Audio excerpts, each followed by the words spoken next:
are praying so that Krishna comes and steals it away.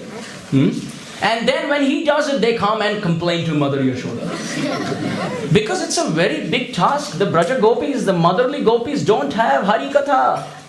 They don't have Melbourne Mahaprabhu Mandir to congregate and speak Krishna Katha.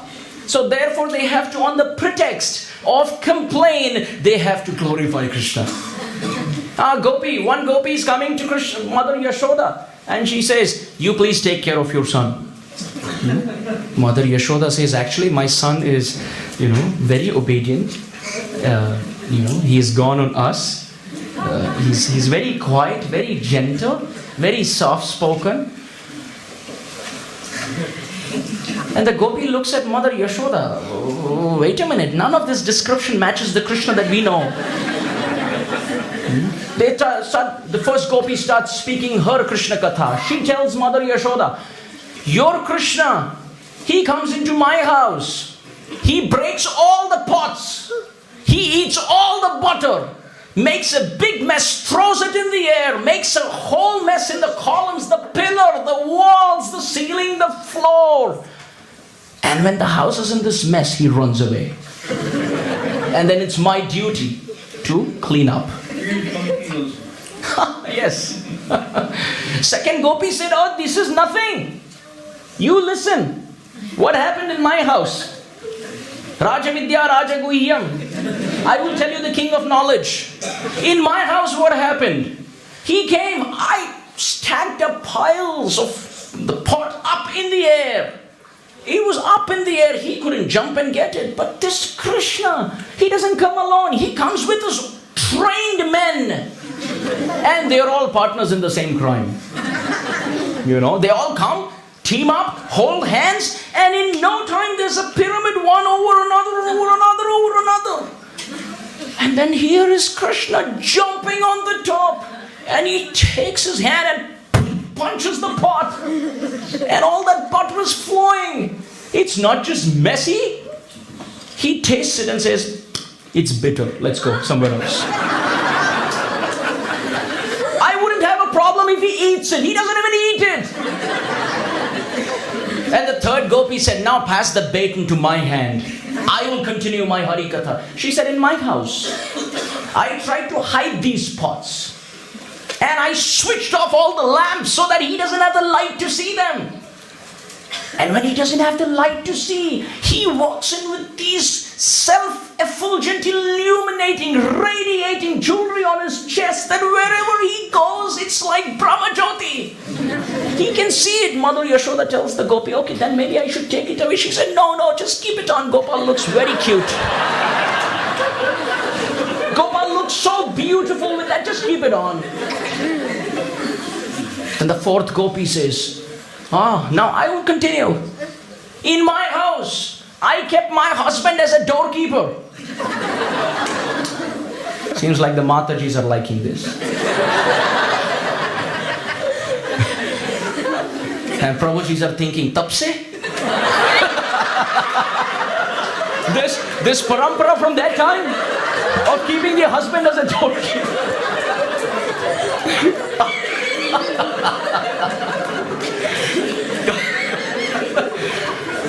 Oh, Govinda.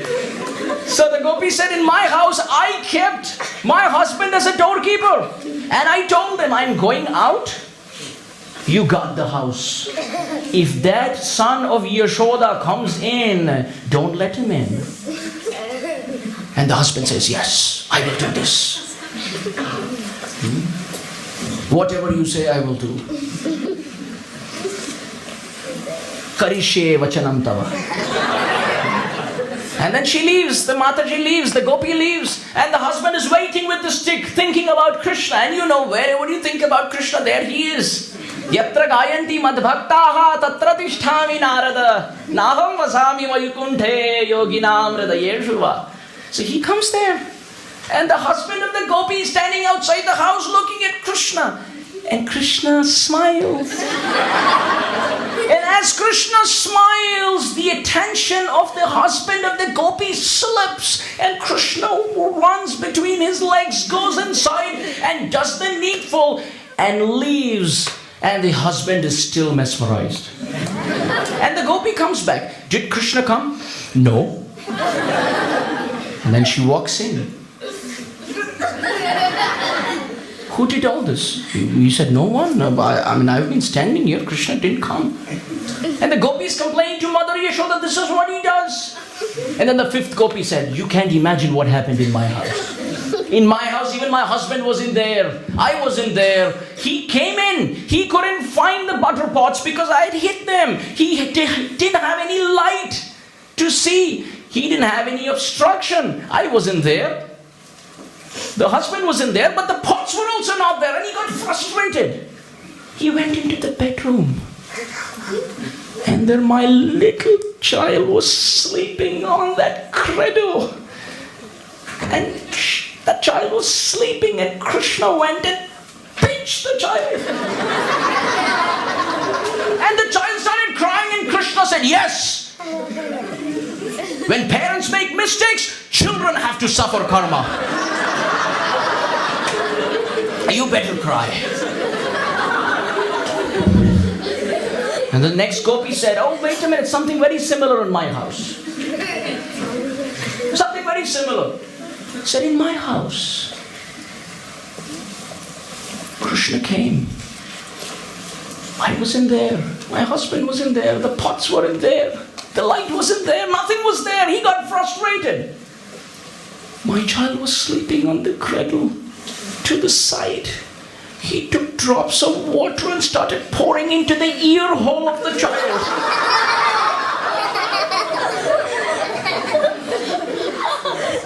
This is how he was torturing my child. Another gopi said, in my house, to catch him red hand, I kept a bell. And I tied the pot to the bell, so that as soon as he touches the pot, the bell will ring. But it was interesting. He climbed up the pyramid, looked at the pot, looked at the bell, looked eye to eye, cheek to cheek, chin to chin to that bell, and said, no making sound. Now the bell is perplexed because the Braja Gopi 1 minute ago had said, make sound if he comes here. And now Krishna is saying, don't make sound.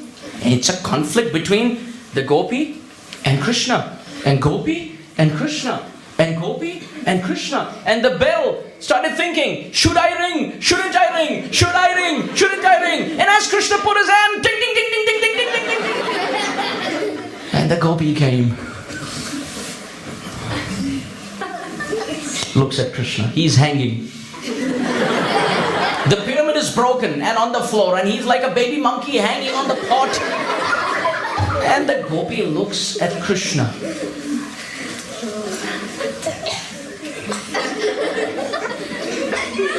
What are you doing?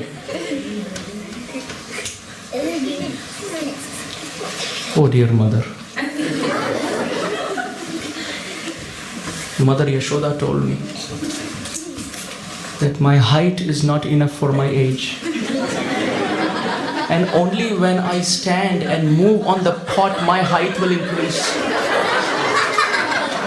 Oh Devi, there's no one in the whole of Vrindavan who has pots like this. So I just came for my own benefit. The gopi said, then why do you have your hands smeared with butter? Krishna said, very good question. There's a very deep reason for that. Oh dear mother, you put so much hard work in making this butter. So much hard work. I can imagine every day. And as I was walking past this window, I saw this big black ant walking, and it was entering your butter pot. So I thought, I'm going to take my hand, put it into the butter pot, and find this big black ant which is spoiling your effort. The gopi said, Acha? Then why is there butter on your face? Krishna understands the game is up. Drop the pot and run! Oh, this butter thief.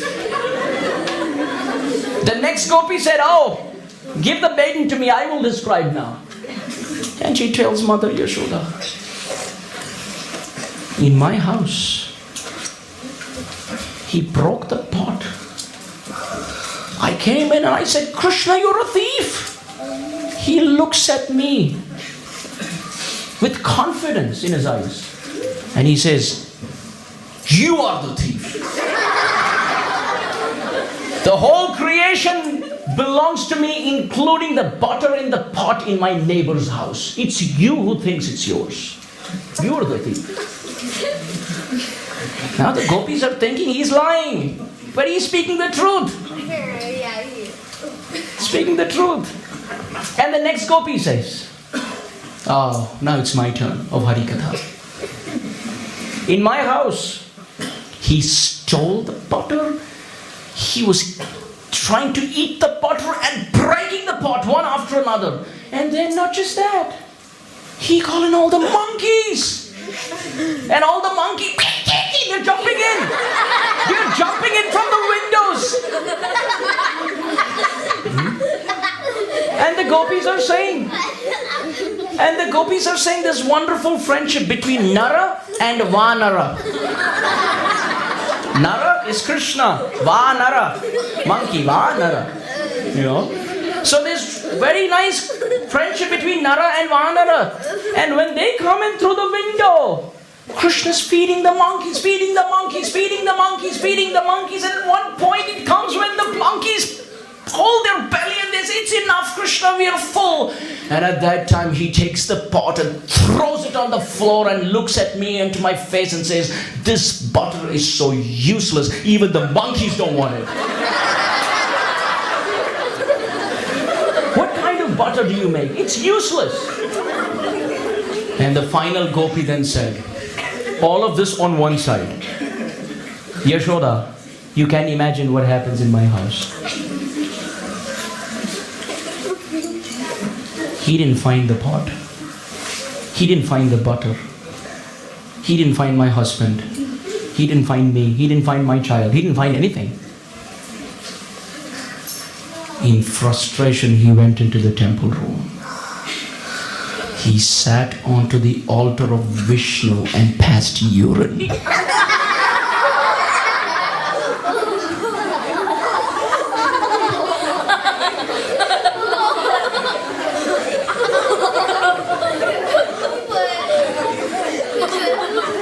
Now we're all laughing. We're all laughing. The question should be, how many times have we passed urine in our life? Is there any estimate? The question is, who cares? And here is Krishna passing urine once 5,500 years ago, and we are still talking about it. This is Bhagavan. And in this way, they go one after another after another.